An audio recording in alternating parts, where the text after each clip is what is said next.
Hello, I'm James Routledge. I'm a Professor of Accounting in the HITOTSUBASHI University Business School.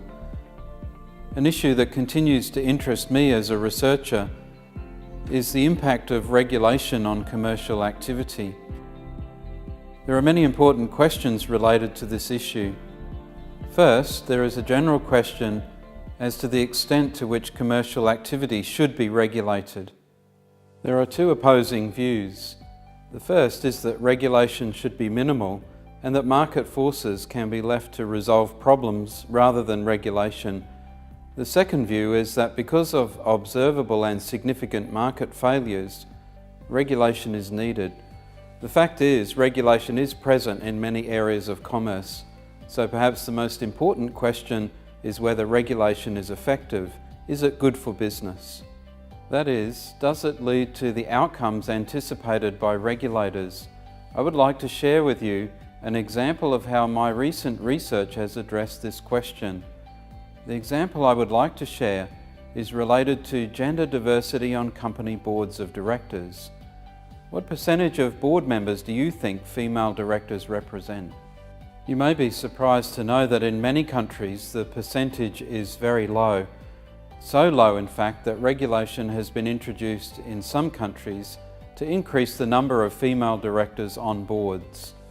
For example, since 2003, women are required to fill at least 40% of board seats for Norwegian companies. This raises an obvious question. Is regulation to increase board diversity necessary and worthwhile? This can be answered by examining whether board gender diversity improves board decision-making and performance. I was recently involved in a research project that looked at this issue. The study examined whether having female directors on company boards improved disclosure in the area of corporate social responsibility, or CSR. Specifically, we examined disclosures related to greenhouse gas emissions. Investors are increasingly concerned that companies are properly managing greenhouse gas emission risks, and they are requiring more and better quality disclosure to assess the company's performance in this area. What did we find?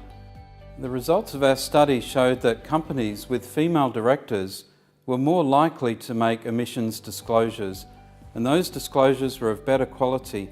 That is, they were more useful and informative to investors. This was especially the case if there was more than one female director on the board, which is consistent with the view that a critical mass of female directors leads to improved board decision-making. What are the implications? Well, our published study shows that regulation aimed at increasing board gender diversity is on the right track. Why? Well, because it encourages gender equality, which is desirable, but importantly because it can enhance business decision-making and lead to improved company performance. This is just one example of my research concerned with the impact of current regulation.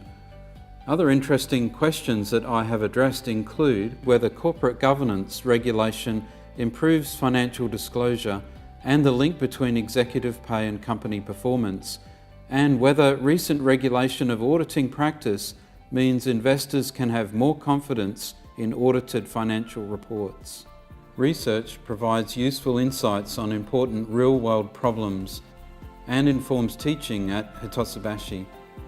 This assists in developing our graduates as business leaders or captains of industry who add value to business and to their communities.